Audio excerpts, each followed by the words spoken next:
अतिक्रमण पर सवाल, कब्जा हटा तो मचा बवाल। नमस्कार, आप देख रहे हैं एनएमएफ न्यूज, आपके साथ मैं हूं भुवन शर्मा। दिल्ली का तुर्कमान गेट, मंगलवार देर रात जो कार्रवाई वहां पर अतिक्रमण के खिलाफ हुई, उसने कैसे सियासी रंग लिया, इस पर तो हम आएंगे। समाजवादी पार्टी के सांसद की संदिग्ध भूमिका, आप उन्हें तस्वीरों में देख सकते हैं। ये रामपुर से सांसद हैं, मोहिबुल्ला इनका नाम है, मोहिबुल्ला नदवी, और इनकी भूमिका रात के 1 से 1:30 बजे के बीच का पहर, और वहां पर ये क्या कर रहे थे, ये सवाल तो उठेगा ही। तुर्कमान गेट के पास एक मस्जिद है, एक कब्रिस्तान है, उसके आसपास की जमीन है। ये पूरा मामला हाईकोर्ट में चल रहा है, वहां पर सुनवाई अगली तारीख 22 अप्रैल तय भी कर दी गई है। लेकिन सवाल यह है कि ये जो अतिक्रमण के खिलाफ कार्रवाई हो रही है, इसे सियासी हथकंडा कौन बना रहा है, कौन है जो धार्मिक सौहार्द को बिगाड़ने का काम कर रहा है। इसी पर बात करने के लिए हमारे साथ राजनीतिक विश्लेषक अनु डागर जी जुड़ गए हैं, जो कि एक आपत्रकार भी हैं। बहुत स्वागत है अनु जी आपका एनएमएफ न्यूज पर। सवालों के साथ आपको लेकर आऊंगा, लेकिन उससे पहले ये पूरा मामला थोड़ा संक्षिप्त में अपने दर्शकों को समझा देते हैं कि अब तक क्या क्या इसमें हुआ है। तो हम थोड़ा ग्राफिक्स अपने दर्शकों को दिखाना चाहेंगे कि अब तक इस पूरे मामले पर क्या हुआ। मामला क्या है, रामलीला मैदान का इलाका है तुर्कमान गेट, दिल्ली का, पुरानी दिल्ली का इलाका, जहां फैज़े इलाही मस्जिद के पास अतिक्रमण रोधी अभियान का ये मामला सामने है। और यहां पर कैंपेन चलाया गया, ड्राइव चलाई गई, अदालत के आदेश पर ये अतिक्रमण रोधी अभियान चलाया गया था। दिल्ली नगर निगम की टीम वहां पर पहुंची थी, दिल्ली पुलिस की टीम, और उन पर पत्थरबाजी की गई। और यह भी सवाल उठेगा कि पत्थरबाजी ये प्रयोग है, कि क्या दिल्ली भी एक प्रयोगशाला बनने जा रहा है पत्थरबाजी का। तो दिल्ली नगर निगम की टीम मस्जिद के पास और कब्रिस्तान से सटी जमीन पर अतिक्रमण हटाने के लिए पहुंची थी। इसी दौरान कुछ लोगों ने पुलिसकर्मियों पर पथराव कर दिया। अब पुलिस ने अलग अलग धाराओं में केस दर्ज कर कार्रवाई तेज कर दी है। 5 लोगों को गिरफ्तार किया गया है। इसमें एक सपा सांसद का भी नाम आया, जिसका जिक्र हमने किया। तो अनुजी, अब मैं आपको लाता हूं चर्चा में, और बार बार सपा सांसद का भी जिक्र हो रहा है। और ये आधी रात जो ये कार्रवाई की है, कुछ लोगों को हजम नहीं हो रहा है, अपच हो रहा है। वो कह रहे हैं कि ये आधी रात को कार्रवाई, क्या ये संयोग है? और हम सवाल ये उठा रहे हैं कि क्या पत्थरबाजी प्रयोग है? आपका टेक क्या है? जी देखिए, पहले तो जैसे आप सपा सांसद मोहिबुल्ला नदवी की बात कर रहे हैं, तो मैं तो एक चीज कहना चाहूंगी इसमें, पत्थरबाज जहां, दंगाई जहां, समाजवादी वहां। ये हमेशा से आप देखना, चाहे वो आप दिल्ली में आप ये नजारे देख रहे हैं या फिर हमेशा हम यूपी में देखते हुए आए हैं। अब आ जाते हैं इस बात पर कि भी रात को कार्रवाई क्यों की गई। क्योंकि देखिए, वो एक बहुत भीड़ भाड़ वाला इलाका है। मैं खुद दिल्ली में रही हूँ, मुझे पता है वो दरियागंज का पूरा एरिया जो आता है, बहुत भीड़ वाला इलाका है। तो पहली बात तो ये देखा जाता है कि भाई दूसरे लोगों को, आम पब्लिक को परेशानी ना हो, तो रात का समय इस्तेमाल यूज किया गया ताकि लोग जो है, आम जनता हो, वो परेशान हो। पहली बात। दूसरी बात ये कि भाई जो दिल्ली पुलिस है वो अपनी मर्जी से नहीं गई है उस अतिक्रमण को हटाने के लिए। जो वहां पर बारात घर बनाया हुआ था और कोई डिस्पेंसरी टाइप की भी चीजें थी, एक दो और जो वहां अतिक्रमण किया हुआ था, वो हाई कोर्ट का जो आदेश है ना, उसका पालन किया जा रहा था। अब आ जाते हैं मेन बात पर। मतलब रात को अगर वहां पर पुलिस प्रशासन ने, एमसीडी ने मिलकर जो कार्रवाई की, तो तुमने पत्थरबाजी कर दी। मतलब वो दिन में करते तो क्या पत्थरबाजी नहीं करते? ये बहाना है आपके पास। मतलब इतना इनका जो दंगाई जो हो गए हैं, ये पत्थरबाजी, ये हम पहले कश्मीर में सुना करते थे, वहां पर तो ये बंद हो गया है। पर मुझे लगता है जो प्रयोग कश्मीर में ये कर रहे थे, अब वहां पर तो पुलिस की और प्रशासन की, जब से 370 हटाया, वो इतनी सख्ताई वहां पर हो गई है। अब ये सारी पत्थरबाजी ना, आप दिल्ली में आज आप देख रहे हैं, यूपी में हम देखते हुए आए हैं, इससे पहले महाराष्ट्र में आपने देखा, और बाद में इनका एक सिर्फ एक तरीका है, वो है विक्टिम कार्ड खेले ना। फिर कोई ना कोई बहाना बनाएंगे, विक्टिम कार्ड खेलेंगे, जो जिंदगी भर ये लोग करते हुए आए हैं। जी। और अनु जी, मैं कहूंगा, आप जैसे प्रयोगशाला में इसीलिए इसका जिक्र कर रहे थे, मैं कश्मीर का ही हवाला देने वाला था कि जो दाल कश्मीर में नहीं गली, जो दाल उत्तर प्रदेश में नहीं गली योगी राज में। रामपुर के आप सांसद हैं, दिल्ली के पुरानी दिल्ली के तुर्कमान गेट का ठेका आपने लिया हुआ है क्या? वहां के मुसलमानों के रहनुमा आप बन करके पहुंच जाते हैं, 1:30 बजे प्रकट हो जाते हैं। तो ये सवाल तो उठेंगे कि आपकी भूमिका वहां पर, आप किस रोल को अदा करने गए थे? क्या आप भीड़ को उकसाने गए थे? आप उनके रहनुमा बन रहे हैं, आपको यह हक किसने दिया? तो हालांकि पुलिस इस पर इन्वेस्टिगेट कर रही है, जांच कर रही है, और हो सकता है संभवतः इस पर केस भी दर्ज हो जाए। लेकिन मैं आपसे समझना चाहता हूं कि ये उत्तर प्रदेश वाला जो एंगल हम बीच में ला रहे हैं, किस हद तक वो सही है? क्योंकि बरेली का प्रकरण अभी हमने हाल में उत्तर प्रदेश के अंदर देखा है, वहां पर किस तरह से योगी सरकार के शासन के प्रशासन की सख्ती का असर हमें देखने को मिला। तो क्या ये बिलबिलाहट है, कुलबुलाहट है कि वो लोग भाग करके दिल्ली आ जा रहे हैं अपनी सियासी जमीन को तलाशने के लिए? देखिए, ये सारा ना 2027 के चुनाव के साथ आप इसको आराम से लिंक कर सकते हैं, कोई अतिशोक्ति नहीं होगी। क्योंकि आपने जैसे बरेली का आपने जिक्र किया, इससे पहले ना आप संभल के समझिए। बिल्कुल। जब कभी भी दंगाई की बात आती है ना, उनके साथ हमेशा समाजवादी पार्टी खड़ी मिलेगी। अब जैसे ये जो है रामनगर के सांसद है समाजवादी के, मतलब यूपी के आप सांसद हो, आपका दिल्ली में क्या रामपुर सॉरी दिल्ली में आपका क्या काम है, पहले तो ये समझिए। तो और उसके बाद रात को 1:30 बजे, यानी कि आप कहीं ना कहीं आप एक चीज देखिए, जैसे तौकीर रजा ने उस टाइम पे बरेली के बाजार में जब वो सब हुआ और फिर पुलिस ने जब सख्ताई से कार्रवाई की, तो इस तरह के ना बड़े फेस चाहिए होते हैं उस भीड़ को उकसाने के लिए या उनको इशारा देने के लिए। अदरवाइज आप रामपुर के सांसद है, यूपी के आप सांसद है, दिल्ली में आपका कोई वजूद नहीं है समाजवादी पार्टी का, आप दिल्ली में क्या करने आए? यानी कि आप भीड़ को उकसाने आए थे, कोई ना कोई मैसेज करने आए थे कि क्योंकि देखिए जब इस तरह की जो दंगाई भीड़ है, क्योंकि हमें हमेशा पता है इनका इतिहास हमेशा से ऐसा ही रहा है, जब कभी भी और ऊपर से अफवाह फैलाई गई कि आप बहुत सारी वीडियोस आप देखेंगे जिसमें आ रहा है कि ना मस्जिद को तोड़ने की कोशिश की जा रही है, इस तरह की फेक वीडियोस जो है, अफवाह फैलाई हुई वीडियो वायरल की गई। फिर जब उनके सामने इस तरह का बड़ा चेहरा, एक सांसद चेहरा अगर उन आम पब्लिक के बीच पहुंच जाता है, तो ये जो ना भीड़ को मोटिवेट करने का काम करती है एक तरीके से। तो जो ये आपका मोहित बुल्ला जो नदवी है और इनके भाषणबाजी हम हमेशा से ही देखते आए हैं किस तरह की विवादित बातें करते हैं, तो वहां पर सिर्फ और सिर्फ ये उस भीड़ को वो मोटिवेशन देने आए थे कि भाई तुम्हें जो करना है वो कर लो, और हमारा बैकअप तुम्हारे साथ है। बिल्कुल, एक अहम बात मैं और जोड़ देना चाहता हूं, चाल चरित्र चेहरे की हम बात कर रहे हैं। एक तरफ तो समाजवादी पार्टी को ये रिप्रेजेंट करते हैं संसद में, दूसरी तरफ इनका एक और चरित्र है, ये संसद के पास की मस्जिद के इमाम भी हैं।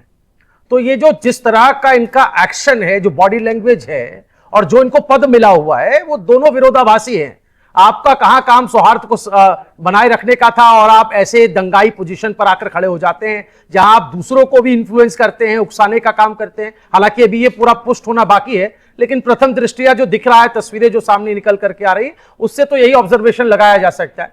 इस पर भी मैं थोड़ा सा आपका टेक लेना चाहूंगा, फिर मैं कुछ सवाल खड़े करूंगा जिस पर आपका भी जवाब लेंगे और अपनी जनता की भी राय लेंगे। देखिए, अगर ये मौलवी मुफ्ती अगर ये इतने ही सौहार्द और इतना ही इन लोगों के अंदर होता ना, तो ये जिस तरह से नदवी वगैरह और ये सब जो बयानबाजी देते हुए ना, तो इस तरह की भड़काऊ बयानबाजी कभी करते ही नहीं। ठीक है, जिस पद पर ये बैठे हैं, जो इनको पावर दी गई है, चाहे वो कोई फिर मौलवी हो, मुफ्ती हो या ये इस तरह के ये लोग हों, तो इन्होंने हमेशा उस पावर का गलत इस्तेमाल किया है। हमेशा जो एक आम पब्लिक है ना, उसको भड़काऊ भाषण उनको दिया और उसी के नजारे हमें कभी बरेली में दिखाई दिए, कभी संभल में दिखाई दिए और आज दिल्ली में दिखाई दे रहे हैं। तो ये उन्हीं नजारे, उन्हीं के भड़काऊ भाषण के तरीके होते हैं। कभी ये डायरेक्ट फॉर्म में उनको भड़काते हैं, कभी इनडायरेक्ट फॉर्म में, और कभी उनके करीब जाकर उनको वो मोटिवेशन देकर कि भाई जैसे वो कहते हैं ना, अभी जब सहारनपुर के दंगे हुए थे तब ये बात पुलिस ऑफिसर ने खुद एक्सेप्ट कर ली थी कि आजम खां कह रहे हैं जो हो रहा है होने दो। तो उसी तरह की जो है ना, हमेशा समाजवादी पार्टी जो रही है, उनके फिर मौलवी मुफ्ती हो, उनके सांसद, उनके विधायक हो, उनका कोई छुटपैया नेता भी हो, उनका काम सिर्फ और सिर्फ दंगा करने वाले लोगों को मोटिवेट करना, उनको दंगे के लिए भड़काना, और बाद में जब वो दंगा कर देंगे, सारे काम कर देंगे, पुलिस प्रशासन जब एक्शन लेगी तो फिर वो माइनॉरिटी कार्ड खेल देना, ये तो बेचारे हैं, अल्पसंख्यक है, इस वजह से इनको वो दबाया जाता है, दूसरे दर्जे का पत्नी क्या क्या डायलॉग बाजी लेकर आ जाते हैं। अब अगर हम इनकी बात करें तो इनका क्या मकसद था वहां जाने का, और अगर पुलिस प्रशासन ऑफ कोर्स आपको डायरेक्ट तौर पर रात को 1:30 बजे एक कोर्ट के हाई कोर्ट के आदेश पर पुलिस प्रशासन प्रॉपर मैनर में एक कार्रवाई कर रही है, आप वहां पर पहुंचे तो कुछ ना कुछ की मकसद से तो आप पहुंचे ना, अदरवाइज तो पहले पुलिस प्रशासन को आप करने तो दो क्या कर रही है। अगर कुछ गलत चीज होते तब कोर्ट खुले हुए हैं, आप भागो कोर्ट में, पर नहीं, इनके साथ प्रॉब्लम क्या है, इनको वहीं पर सब कुछ निपटाना है। और बड़े ताज्जुब की बात तो है अब कि इनके अगर खिलाफ एक्शन भी लेंगे तो इन्होंने वही विक्टिम कार्ड खेलना है, जिसको ऑब्जेक्शन करना चाहिए कोर्ट में जाकर वो कर रहा है, अपनी दलीलें, अपने कागजात रख रहा है। हालांकि उसको एमसीडी की तरफ से कहा गया कोर्ट के अंदर कि जो वक्फ बोर्ड है दिल्ली का, वो अपना स्वामित्व इसमें प्रूफ नहीं कर पा रहा है कि ये उसके स्वामित्व वाली जमीन है, लिहाजा ये सरकार सरकारी जमीन है जिस पर अतिक्रमण हुआ है। 22 अप्रैल अगली तारीख तय की गई है। कोर्ट का मामला अलग है, लेकिन जो जमीन पर हो रहा है, जो नजारा हमें देखने को मिल रहा है तुर्कमान गेट के आसपास, अभी हमारी टीम भी वहां से होकर के आई है और हमें जो ग्राउंड रिपोर्ट मिल रही है उसके मुताबिक बहुत संवेदनशील अभी ये मामला बना हुआ है। वहां पर लोग अभी भी जो है अपने घरों में हैं और जो गलियां एक तरीके से सील बंद हो गई हैं और लोग काफी डरे सहमे भी हैं जो आसपास लोग रह रहे हैं। और खास तौर पर जो मुस्लिम कम्युनिटी है, वहां के जो लोकल लीडर हैं, वो अपने लोगों को कुछ भी मीडिया में ना बोलने की उन्होंने एक फरमान जारी कर दिया है, ऐसा हमारे रिपोर्टर्स हमें आकर के बता रहे हैं। मैं इस पर आऊंगा, लेकिन अखिलेश यादव की चुप्पी बहुत बड़ा सवाल खड़ा कर रही है, आपको नहीं लगता अनु जी?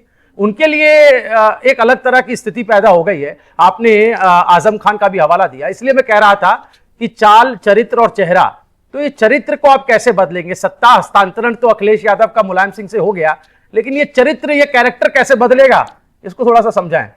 देखिए, ये चरित्र ना अब नहीं बदल सकता, क्योंकि ये कोई ना चरित्र कोई मतलब या उनके ना इनहेरेंट है, मतलब वो उनके अंदर है ये। चाहे उनके आप पिताश्री जो मुलायम सिंह यादव थे, जब कार सेवकों पर गोली चलाती तो उस वक्त खुले में जब जो इंसान ये कह देता हाँ मैं मुल्ला मुलायम हूँ, तो खुले तौर पर जो ये कह देता है कि सिचुएशन कोई भी आएगी, अगर हिंदू मारा जाएगा तो हम मुसलमानों की तरफ खड़े हैं, और अगर मुसलमानों को कुछ भी कष्ट हुआ, वो मारे गए, चाहे दंगा वही करे, लेकिन फिर भी हम उन्हीं के साथ खड़े। और इसका सबसे बड़ा उदाहरण आप संभल में देखिए।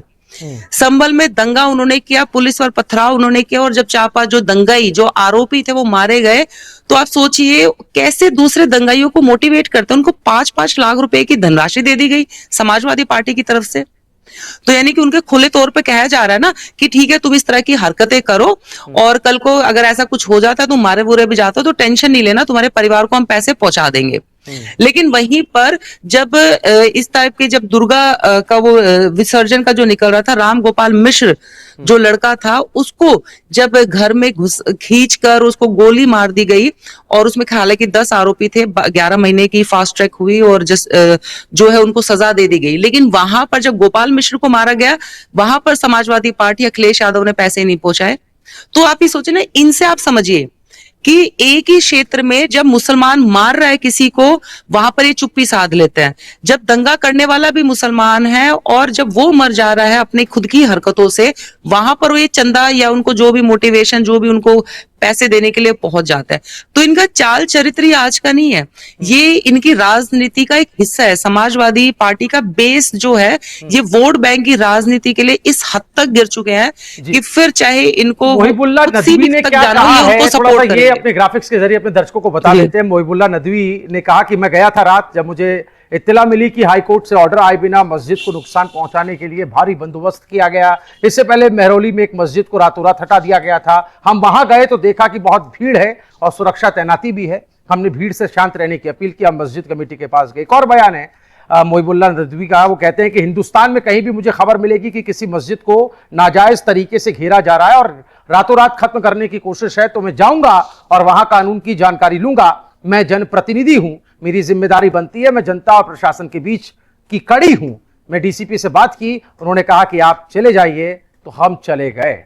बात जितनी कही जा रही है, जितनी बताई जा रही है, इतनी भर होती तो कोई दिक्कत ही नहीं थी। लेकिन यहां तो आप कड़ी बनते नजर नहीं आ रहे हैं। यहां तो आप एक तरफा खड़े हुए नजर आ रहे हैं। आप भीड़ के बीचों बीच खड़े हुए नजर आ रहे हैं। आप पुलिस के साथ बातचीत करते हुए नजर नहीं आ रहे। आप लोगों के बीच में नजर आ रहे हैं। तो इसका मतलब क्या समझा जाए? और जनप्रतिनिधि अगर हैं तो आपकी एक अपनी कॉन्स्टिट्यूएंसी है, तुर्कमान गेट की अपनी एक कॉन्स्टिट्यूएंसी है, अपना एक संवैधानिक क्षेत्र है, अपने एक विधानसभा क्षेत्र है। तो वहां के नुमाइंदों को, वहां के जनप्रतिनिधियों को देख लेने दीजिए। आप कौन होते हैं चौधरी बनने के लिए? आप रामपुर से दिल्ली का सफर तय करते हैं। और सबसे इंपॉर्टेंट तो आप ये चीज समझिए ना कि ये एक कोर्ट का मामला है। मतलब कोर्ट ने आदेश दिया है। जब कोर्ट ने जिस चीज का आदेश दिया है, पहली बात तो मतलब मस्जिद के आसपास का जो अतिक्रमण जो किया हुआ है उसको हटाने की बात की गई है। इसके अंदर जानबूझकर मस्जिद को क्यों डाला जा रहा है? और जब कोर्ट के आदेश है उसके हिसाब से अगर पुलिस प्रशासन, एमसीडी वहां कार्रवाई नहीं करती, बाई चांस मस्जिद को कोई नुकसान पहुंचाने की कोशिश की जाती, तब आपके पास भी कोर्ट का रास्ता खुला है। पर इनके साथ समस्या क्या हो गई है ना, अगर कोर्ट इनकी मर्जी का डिसीजन दे दे तो वाहवाही है। लेकिन अगर कोर्ट इनकी मर्जी का, क्योंकि केस तो ये लड़े थे ना, हार गए, लेकिन कोर्ट अगर इनकी मर्जी का ना डिसीजन ना दे तो फिर ये अपनी मर्जी से उसको चलाते हैं। क्योंकि कोर्ट कचहरी तो ये लोग मानते हैं नहीं, जब तक जो चीजें इनके पक्ष की होती है वहां तक ये खुश रहते हैं, अदरवाइज कोर्ट कचहरी से इनका कोई लेना देना है नहीं। और रही बात इनका, तो ऑफकोर्स इनका कोई लेना देना भी नहीं बनता था वहां पर। अगर उससे तुर्कमान गेट जो है, उस एरिया के जो विधायक है या उस एरिया के जो सांसद लगते थे, उनकी जिम्मेदारी है। और मैं फिर कह रही हूँ, जब कोर्ट का मैटर आ जाता है, कोर्ट की तरफ से नोटिस आ जाता है, तो फिर उसमें विधायक और सांसद भी कुछ नहीं कर सकते भाई, ये कोर्ट का मसला हो जाता है। कोर्ट की तरफ से आया गया आदेश को, हाई कोर्ट के आदेश को सुप्रीम कोर्ट ही काट सकता है। आप सुप्रीम कोर्ट भागिए, पर नहीं, हिसाब इनको खुद करना है। और फिर हिसाब भी क्या करना है, आप किन के ऊपर पत्थरबाजी कर रहे हो? पुलिस के ऊपर।